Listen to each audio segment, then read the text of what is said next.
Our next guest, actually, was a frontline TAFE teacher in digital technology. Louise Lewis, good morning. Good morning, Scott. How are you? I'm going really well. As a digital technologist and founder of Central Coast business CloudEd, how important is it to have this sort of experience on the CV for young people looking for work these days? Most definitely.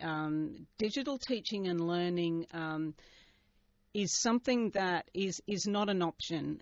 We need it. So social media in education is definitely needed. I know that there's some examples recently, say in Queensland, where teachers have overstepped the line in relation to friending their students on Facebook, and as a result of that, the Queensland government issued its own guidelines, but probably a little bit too late for the 35 people who lost their jobs or were suspended.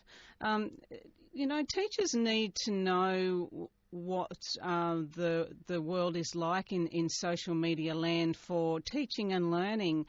It's not the same as having friends out of hours. For example, social media and let's say Facebook, because that's the actual tool that teachers got in most trouble with.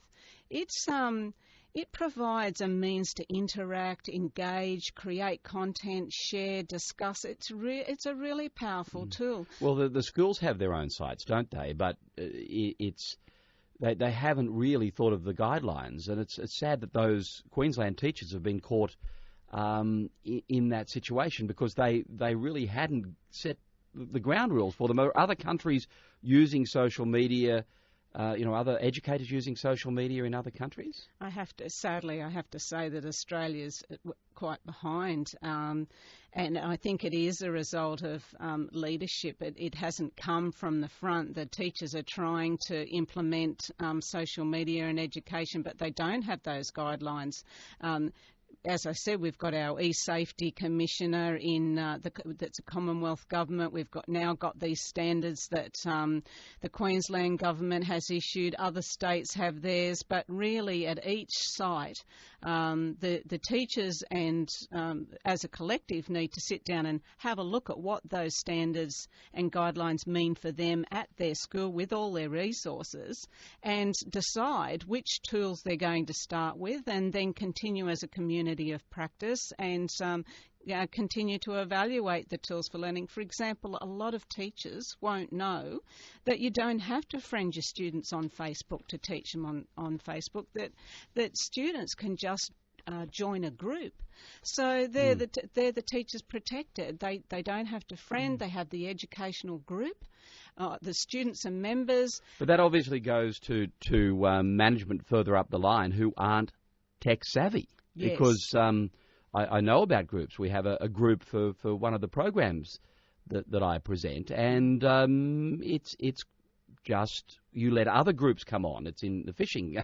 The kayak fishers might be there, and other clubs and other organisations. So it's quite different to the open slather that is your normal Facebook dialogue, isn't it? And that's where consultants such as CloudEd come into being. So we're Board of Studies approved to deliver those courses to teachers, but in a sustainable way. So we just don't walk in there and teach them how to use Facebook. We have a look at what learning outcomes they want to achieve, and then look at the tools. So is it a really useful tool if you know how to use it? Oh, very useful.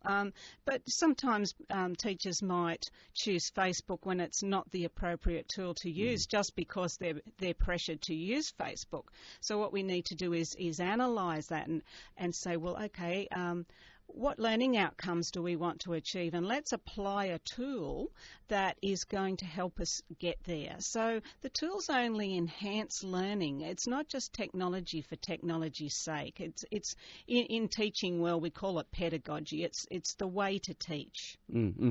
Do you think that we need to step up to some more controllable systems, not commercial systems? A Blackboard in the university system works very well. Turnitin for checking for plagiarism and putting in essays. Echo, these online tools that are controlled by the universities that aren't open slather. Or do you think we've already got the commercial stuff there that we could utilise in that sort of way without spending a huge amount of money. We have to remember that commercial product is just that, commercial product. Actually, social media is far superior in teaching and learning than learning management systems, and I think you're going to find that those vendors of learning management systems that don't learn how to incorporate more collaboration and communication and interaction and allow students to leave that closed, walled realm will fall by the wayside. So we need to open it up. And it saves us millions of dollars too, doesn't it, using existing developed systems. And oftentimes they're so much simpler. I've seen publishing systems that have been developed within organisations, and they're so clunky and so hard, and you go to TypePad or Word thingy, or, all of those, WordPress, they're really easy. Yes, and remembering that these social media sites, that's where the students are. So if we look at something, once again, like Facebook, because that's the topic of the Queensland Government's policy, mainly. And all those teachers being Well, the students already know those, so you don't have to teach them how to actually press the buttons or whatever. You can go straight into quality education. And they're on it anyway. Those learning groups, they're on it anyway. Yeah. So we've got their attention.